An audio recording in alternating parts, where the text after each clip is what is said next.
siapa manusia yang pertama kali melaksanakan ibadah puasa? Kalau kita mau lihat di dalam salah satu keterangan disebutkan di dalam kitab tafsir Jalalain ala Hasyat Tusawi, ya Rasul salam alaika ya Habib salam alaika salawatullah alaika Habib salam alaika ya Rasul salam alaika ya Habib salam alaika salawatullah alaika Abazallahul Musyaffa sahib al-Badrin murafa nur nawahi amma kunzal kauni ajma'ani salam alaika ya Rasul salam alaika ya Habib salam alaika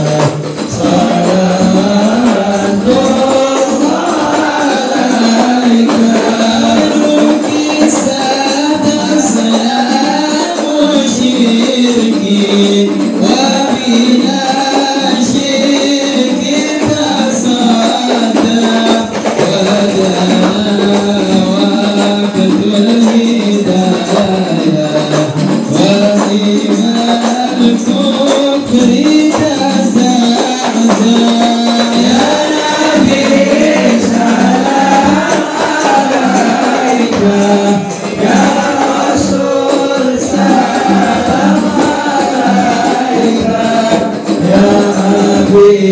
salam alaika salawatullah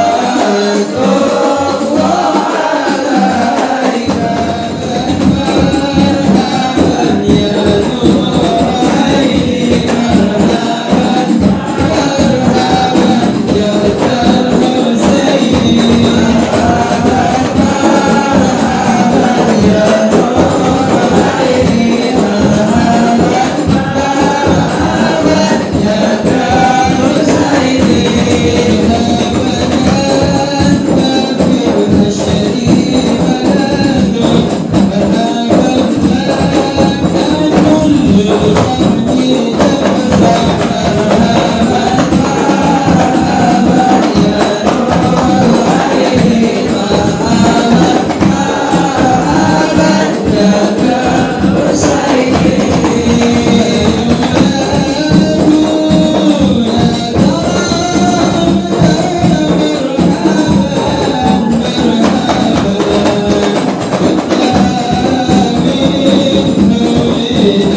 Abazallahul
Muhammad.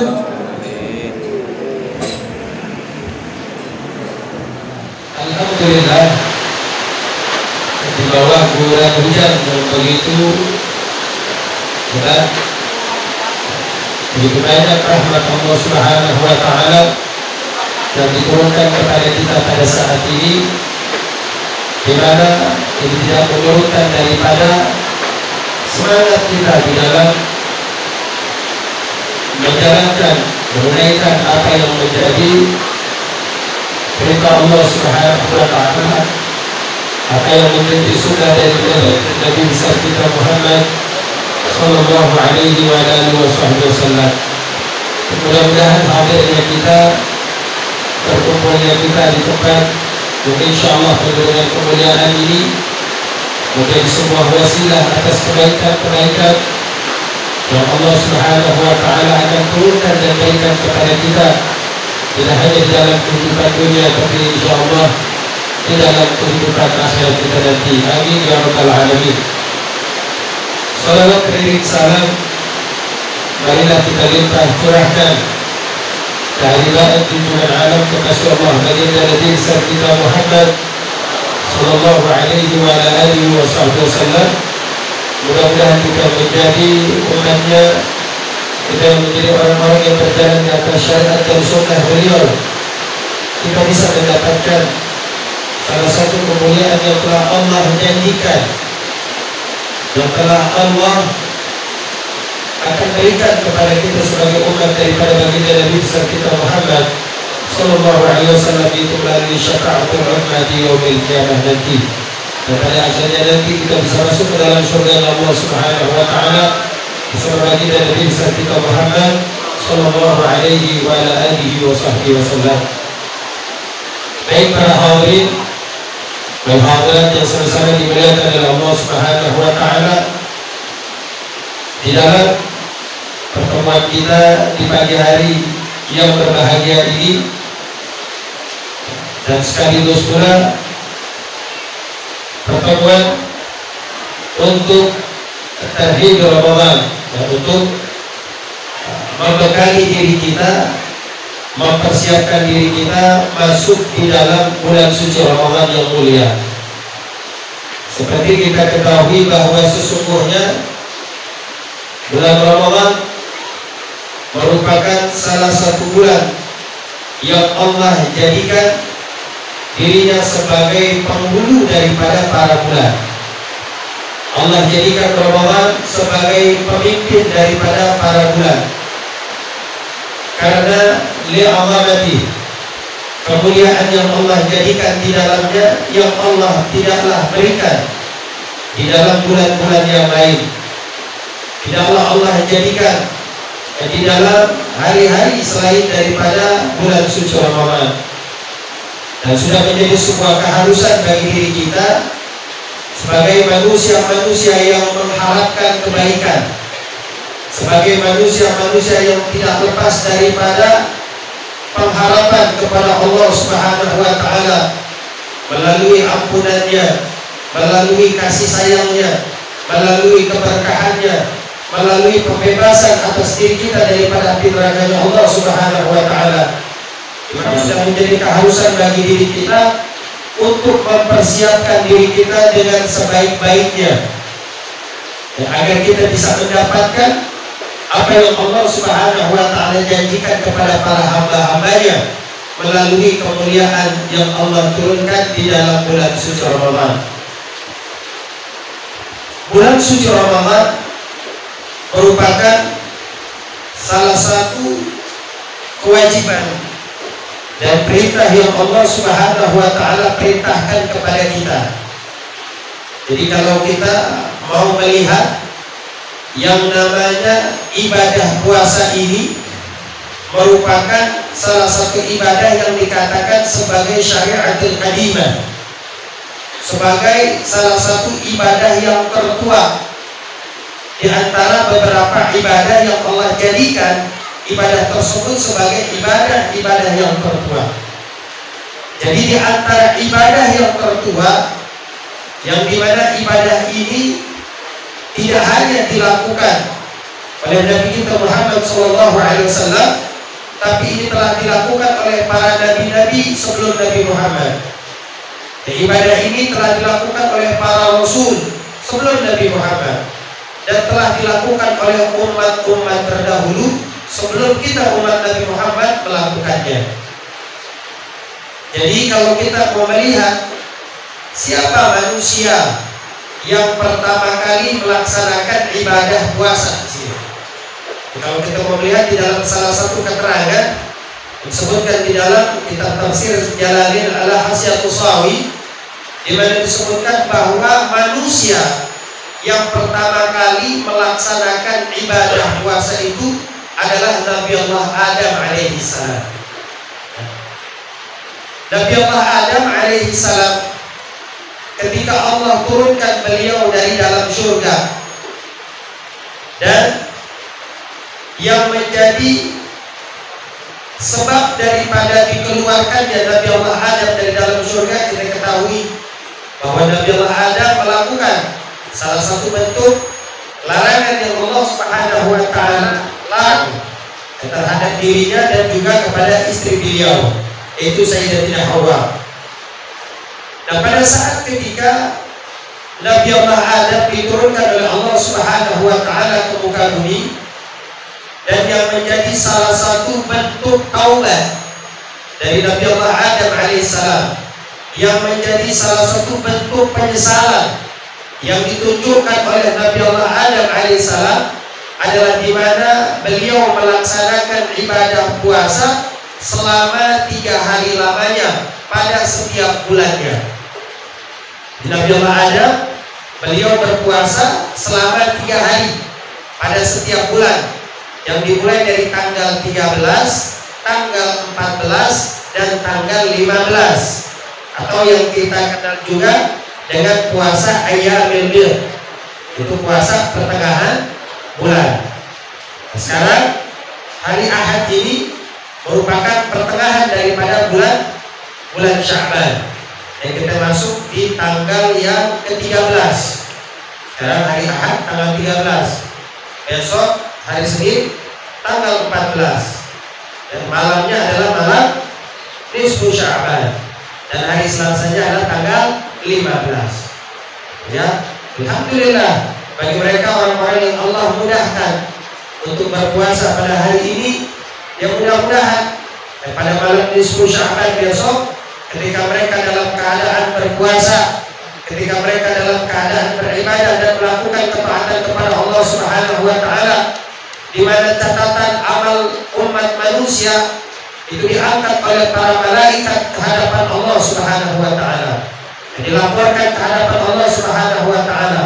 Dan ketika catatan amal kita dibawa kepada Allah, mudah-mudahan kita sedang dalam melakukan ketaatan kepadanya, dan kita sedang melakukan amal saleh dalam bentuk apapun, bisa dalam bentuk berpuasa di dalamnya, atau ketika kita melakukan sholat, kita membaca Al-Quran, kita berzikir dan lain sebagainya. Dari berbagai macam kedekatan yang kita lakukan semata-mata mengharapkan maghfirah dan keridhaan dari Allah Subhanahu wa Ta'ala. Ini adalah puasa yang pertama kali dilakukan oleh umat manusia. Baru kemudian ada puasa yang dilakukan oleh Nabi Allah Daud alaihissalam, di mana dikatakan bahwa Nabi Allah Daud alaihissalam itu beliau berpuasa selama 1/2 tahun.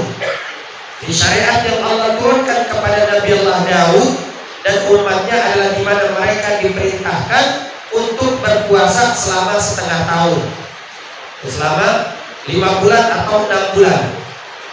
Dan puasa yang dilakukan oleh mereka itu dengan kaifiyah, dengan cara sehari berpuasa, sehari berbuka, atau yang kita kenal juga dengan puasa Daud, gitu ya, yang kemudian kita adopsi kita masukin ke dalam syariat kita, di mana umat daripada Nabi Muhammad SAW bisa melakukan salah satu ibadah puasa sunnah dalam bentuk puasa seperti yang dilakukan oleh Nabi Allah Daud alaihissalam, itu dengan cara sehari berpuasa, sehari berbuka.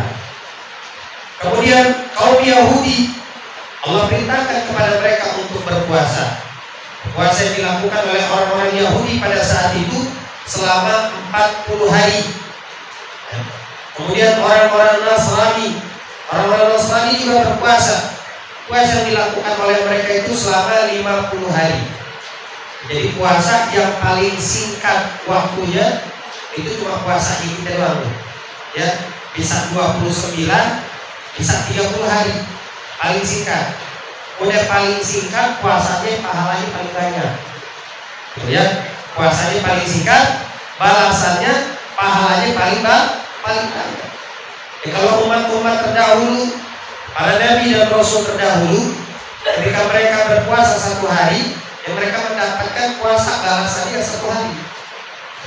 Tapi kita umat Nabi Muhammad dari 1 hari berpuasa, ya, apabila kita melaksanakan ibadah puasa tersebut semata-mata ikhlas karena Allah, fisabilillah, di jalan Allah, karena Allah, untuk Allah, dari puasa yang kita lakukan, maka Allah Subhanahu wa taala seperti apa yang disampaikan oleh baginda Rasulullah SAW, Allah akan menjauhkan daripada wajah kita dari panasnya api neraka itu selama kurang lebih sekitar 70 tahun perjalanan. 70 tahun perjalanan. Ya, kalau kita mau hitung 70 tahun, ya, umur umat manusia, umat Nabi Muhammad, ya hawalai sekitar 70, 60 gitu. Kalau kita berpuasa dengan kesungguhan kita, keikhlasan yang kita tanamkan di dalam hati kita, maka Allah akan jauhkan wajah kita dari panasnya api neraka selama 70 tahun perjalanan. Ini berbeda sebenarnya, ya. Perbedaan antara balasan pahala yang Allah berikan atas sebuah ibadah yang dilakukan antara umat Nabi Muhammad SAW dan umat terdahulu. Kemudian bahwa puasa ini yang merupakan salah satu ibadah tertua. Jadi selain puasa, yang dikatakan sebagai ibadah tertua juga adalah sholat. Dan sholat termasuk ibadah yang tertua. Kemudian juga berkurban. Ya, berkurban termasuk salah satu ibadah yang tertua.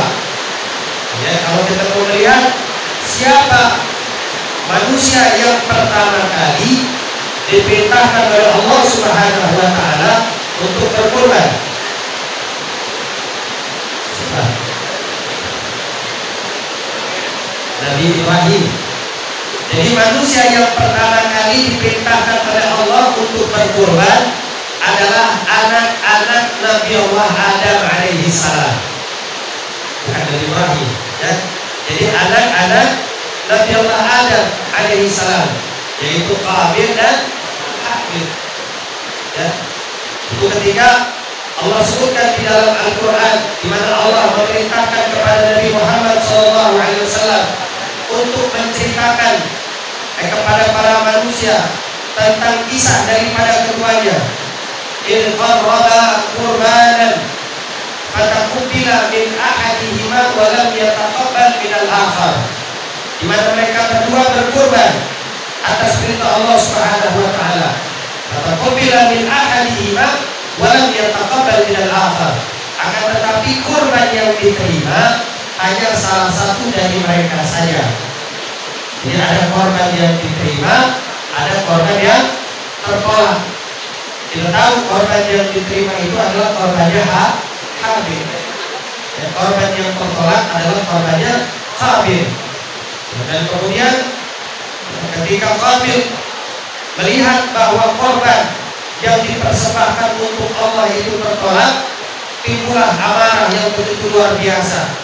Sampai-sampai dia mengatakan kepada saudaranya, seperti apa yang Allah abadikan di dalam Al-Quran, la'aqtulanna, kata Qabil, saya akan membunuh kamu, kata Qabil.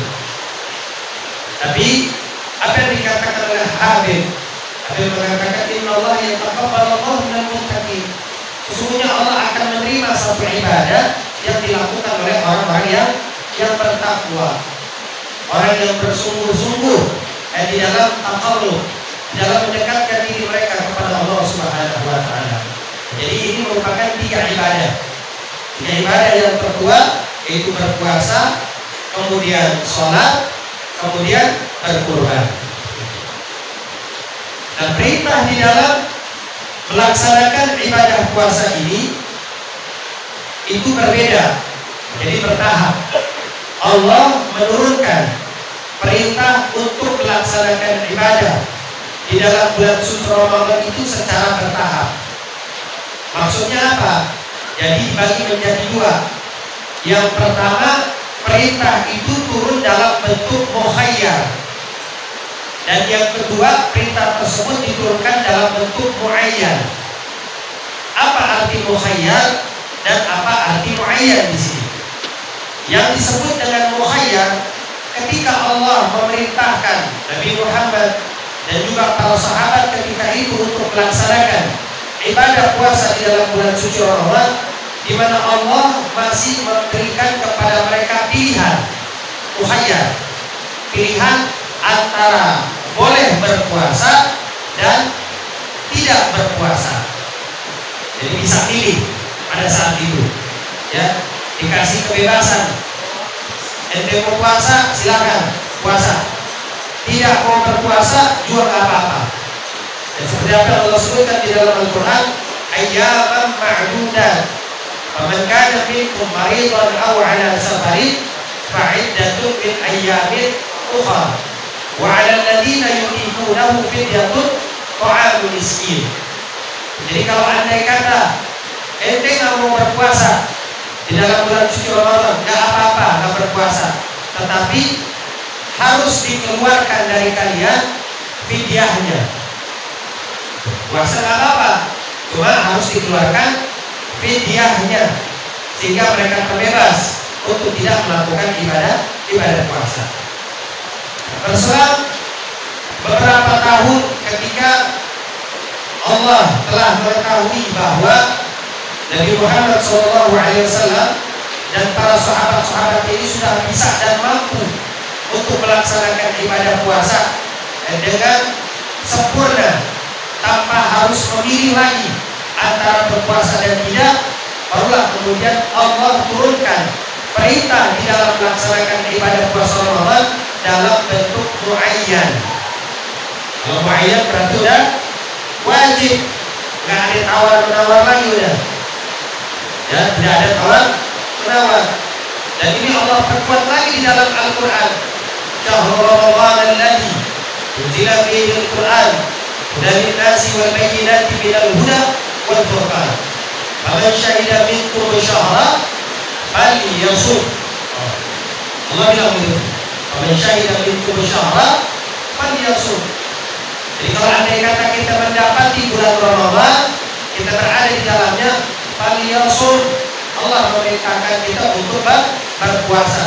Yang dimana para mufassirin mereka menjelaskan tentang makna faman syahida minkum syahra falyasum ini, di mana kewajiban bagi mereka untuk berpuasa.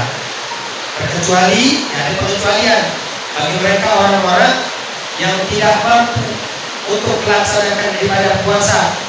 Man kana maridan aw ala safarin fa'iddatun min ayyamin ukhra. Ya, jadi kalau orang yang sakit, orang yang sedang melakukan perjalanan, ya, maka mereka diperbolehkan untuk tidak berpuasa, akan tetapi mereka diwajibkan untuk menggantinya di ayyamin ukhra, di hari-hari yang lain selain daripada bulan Ramadan. Ya, jadi Allah memberikan kemudahan, ya. Allah memberikan kemudahan kepada kita. Allah tidak memberikan kesulitan kepada kita, walaupun itu menjadi sebuah kewajiban. Inilah perintah yang Allah Subhanahu wa taala perintahkan kepada kita. Dan di dalam melaksanakan ibadah puasa di dalam bulan suci Ramadan. Sudah terdengar azan, udah kedengaran azan, siap-siap untuk kita berbuka puasa. Kita baca doa. Doanya jangan lupa. Yang udah kedengaran azan, kita baca doa dulu. Allahumma barik lana fima razaqtana warzuqna khairan minhu. Karena kita mau makan, jadi yang kita baca doa apa? Doa makan. Kalau buka puasa doa makan ini baca nggak? Enggak. Ya, doa makannya dibaca? Enggak dibaca. Jadi kalau mau buka puasa, doa makannya dibaca dulu karena kita mau makan. Allahumma barik lana fi ma razaqtana warzuqna khairan minhu. Oh, kau bukan warzuqna wa qina adzabannar. Kita biasa bacanya begini. Allahumma barik lana fi ma razaqtana wa qina adzabannar. Biasanya gitu ya. Kalau wa qina adzabannar, kita baca doa pakai ucapan sighah wa qina adzabannar. Kalau makanan yang kita makan itu panas, sayurnya panas, nasinya panas, ayam gorengnya panas, minum airnya air panas, semuanya serba panas, baru baca doanya wa qina adzabannar. Nah itu kan api, sifatnya api apa? Panas.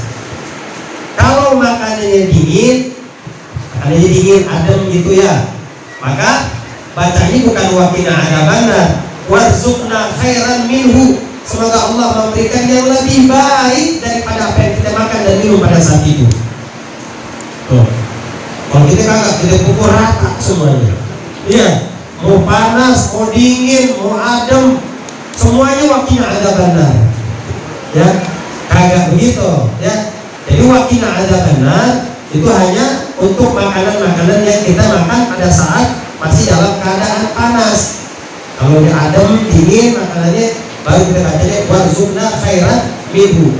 Kalau di dalam makanan minuman kita ada susu, ya, ada susu nih, kita mau minum susu misalnya, ya, jadi doanya yang sama, Allahumma barik lana fi ma razaqtana wazid minhu. Kita minta ditambahkan lagi, ditambahkan daripada yang lebih baik, karena susu itu merupakan salah satu sifat daripada jenis minuman para penduduk ahli surga. Makanya ketika kita minum susu, kita minta sama Allah wazid minhu, ditambahkan. Begitu. Ya. Jadi kalau kita udah tahu nih, tinggal kita praktekin nanti. Ketika kita mau makan, kita lihat dulu. Oh sekarang makannya sop kambing sama sate nih misalnya, panas nih. Ya, baru kita baca wa qina adzabannar. Kita minum es buah. Apa? Kalau es buah khairan minhu. Kalau minum susu wajib minhu. Oh, ya ingetin. Kalau nggak tahu tanya sama anaknya. Ya, tanya sama anaknya. Ya, nanti pada hafal. Nah setelah kita baca doa tadi tuh, udah kedengaran adzan, kita baca doa mau makan. Baru setelah itu, setelah kita baca doa makan, kita makan yang manis-manis. Sunnahnya adalah rutop. Kalau ada rutop, kalau nggak ada rutop, korma. Kalau nggak ada korma, makanan yang manis. Ya pokoknya sesuatu yang manis. Kita makan dulu korma, misal satu. Habis kita makan korma satu, terus kita minum air putih. Setelah kita minum air putih, baru kita doa. Allahumma laka sumtu, wa bika amantu, wa ala rizqika afratu, dhahaba dhama, wa btalatul urud, wa tabatul ajud, insyaallah. Ya azim, ya azim, ya azim, anta ilahil azim, ighfir dhanbal azim, fa innahu la yaghfiru dhanbal azim illa azim. Terus kita baca doa yang banyak. Itu waktu yang mustajabah, bukan waktu kita berebut makanan, bukan. Waktu yang mustajabah buat kita berdoa. Makanya kan dikatakan farhatan lil sha'im, dua kegembiraan yang Allah kasih buat kita tuh. Farhatun 'inda al-iftar, kegembiraan ketika kita berbuka puasa. Kegembiraan ini bukan karena makanan. Ya, kegembiraan ini bukan karena minuman. Kegembiraannya lebih kepada karena doa-doa kita diijabah oleh Allah Subhanahu wa taala. Makanya ketika kita berbuka, fokus dengan doa kita. Kita doa apa aja yang kita bisa. Dengan bahasa kita, bahasa Indonesia. Kita minta sama Allah, ya Allah, terimalah puasa saya. Ya Allah, terimalah bacaan Quran saya. Ya Allah, terimalah i'tikaf saya. Ya Allah, berkahilah kehidupan kami. Pandanglah diri kami, pandanglah anak-anak kami, pandanglah istri kami, pandanglah keluarga kami, ya Allah. Berikanlah keberkahan di dalam kehidupan rumah tangga kami, keberkahan di dalam umur kami, keberkahan di dalam rezeki kami, sehingga kami bisa beristiqomah semangat di dalam melakukan ketaatan kepadamu. Kabulkanlah permohonan kami ya Allah. Ya, kita sama. Jadi kita jangan heboh, jangan repot ame makanan dulu. Ya, kita jangan repot sama minuman dulu. Fokus dengan doa-doa. Makan, coba, minum, selesai doa baru kita lanjutin. Oh, ya, kan enak kalau begitu. Kadang-kadang kita Allah Bismillahirrahmanirrahim, mau. Ya, udah kalap melihat lontong. Ya, udah kalap melihat gorengan, lupa sama doa. Ya, terjadi kayak begitu. Jadi Ramadan kali ini jangan, ya, usahakan Ramadan kali ini kita jaga etika kita, akhlak kita di dalam berpuasa. Ya, kita jaga apa yang menjadi sunnah-sunnah yang telah diajarkan oleh Rasulullah SAW kepada kita ketika kita melakukan ibadah puasa di dalam bulan suci Ramadan. Insya Allah ini menjadi sebuah wasilah penyebab daripada diterimanya puasa Ramadan kita. Ya, dan malam harinya kita bisa melakukan berbagai macam bentuk ibadah. Kita bisa selain sholat tarawih, kemudian sholat witir, kemudian sholat tasbih. Ya, kalau bulan Ramadan sholat tasbih jangan ditinggal. Ya, bisa kan sholat tasbih? Bisa. Ya, jadi kalau bulan Ramadan biasakan untuk melakukan sholat tasbih. Jadi malam hari itu witirnya disempurnakan. Nah, witirnya disempurnakan. Kalau di masjid kita cuma dapat berapa rakaat biasanya? 3 rakaat di masjid. Ya, sempurnakan biar jadi 11. Gitu ya. Jadi kalau kita sholat witirnya kita bikin genap aja, gak usah kita bikin ganjil. Witirnya yang ganjilnya nanti kita kerjakan di malam hari. Contoh, kalau kita sholat tarawih di masjid, biasanya kita witir 3 rakaat, 2 rakaat salam, terus langsung bangun lagi 1 rakaat salam. Nah, ketika kita akan melanjutkan dengan sholat witir lagi di malam hari nanti, sebelum kita makan sahur, kita sholat dulu, kita witir dulu. Kita lanjutin tuh witir yang tadi. Yang tadi habis tarawih kita kerjain 2 saja, 2 aja. Jadi yang 1 rakaat ini nggak usah ikut. Ya, 2 rakaat saja kita kerjakan. Kita sambung lagi nanti witirnya di akhir malam waktu sahur. Jadi dianya usolli sunnatan minal witri, gitu ya. Di rangkaian daripada beberapa rakaat witir yang kita kerjakan di waktu yang terpisah. Habis tarawih 2 rakaat, nanti malam kita bangun sebelum kita makan sahur sholat witir lagi. Tadi udah 2, tambahin lagi jadi berapa? Jadi 9. Totalnya jadi berapa? 11. 2 rakaat salam, 2 rakaat salam, 2 rakaat salam, 1 rakaat buat penutup, dapat 11. Ya, apalagi kalau sholat witirnya sambil baca Quran. Ya, tadarus Qurannya dapat, sholat malamnya dapat, witirnya dapat, semuanya dapat. Sekaligus kita lakukan. Jadi kita baca Qurannya bukan pada saat ketika kita duduk lagi santai saja, tapi kita tadarus Qurannya juga jadikan di dalam sholat-sholat sunnah yang kita lakukan. Seperti itu. Biasakan dan lakukan seperti itu. Insya Allah kalau kita terbiasa dengan hal-hal seperti itu, kebaikan-kebaikan yang kita lakukan di malam hari Ramadan, insya Allah nanti Allah langgengkan. Ya, Allah langgengkan ibadah yang biasa kita lakukan di bulan Ramadan. Ketika kita keluar dari bulan Ramadan, kita masih diberikan keistiqomahan. Karena orang kalau dia ibadah di bulan Ramadan sama di luar bulan Ramadan itu beda. Kalau di bulan Ramadan ini ibadah gampang ya, tarawihnya gampang, duhanya gampang, witirnya gampang, baca Qurannya gampang, kayaknya mudah benar gitu. Karena pada saat itu semua orang ibadah. Ya, tapi nanti ketika kita keluar dari bulan Ramadan, udah mulai itu kita merasakan rasa berat. Yang tadinya biasa kita lakukan di malam-malam bulan Ramadan, keluar dari bulan Ramadan, malam-malamnya udah mulai berat. Sedikit demi sedikit udah mulai ditinggalin, Qurannya ditinggalin, witirnya ditinggalin, duha jadi diskon, dikorting. Yang tadi 8 kalau Ramadan, dikorting jadi 2 aja lah, yang penting duha. Habis Ramadan, kualitas ibadahnya makin menurun, bukan malah makin meningkat. Jadi jangan, ini jaga keistiqomahan kita di dalam melaksanakan ibadah kepada Allah Subhanahu wa Ta'ala. Mudah-mudahan di dalam bulan suci Ramadan yang sebentar lagi kita akan masuk ini menjadi titik balik bagi diri kita untuk kembali kepada Allah Subhanahu wa Ta'ala. Dengan keistiqomahan yang kita lakukan di dalam setiap ketaatan kepadanya, dengan amal saleh yang kita lakukan di hadapannya, dan dengan berbagai macam bentuk aktivitas semata-mata mengharapkan keridhaan dan maghfirah dari Allah Subhanahu wa Ta'ala. Mudah-mudahan Allah panjangkan umur kita dalam taat kepadanya.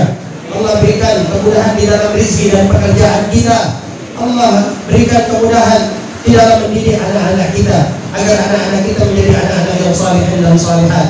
Dan pada akhirnya nanti ketika kita kembali kepada Allah, mudah-mudahan Allah kembalikan kita dalam keadaan husnul khatimah. Allah kembalikan kita dalam keadaan baik. Allah kembalikan kita dalam keadaan sujud. Allah kembalikan kita dalam keadaan melakukan ketaatan kepadanya. Allah kembalikan kita dalam keadaan Allah telah menunjukkan kepada kita kenikmatan alam kubur, kenikmatan alam barzakh, kenikmatan alam akhirat yang akan kita tempati nanti. Dan pada akhirnya pada saat itu kita memohon mudah-mudahan ketika ruh kita dicabut oleh Allah Subhanahu wa Ta'ala, baginda Nabi Muhammad SAW hadir untuk mengiringi daripada ruh kita.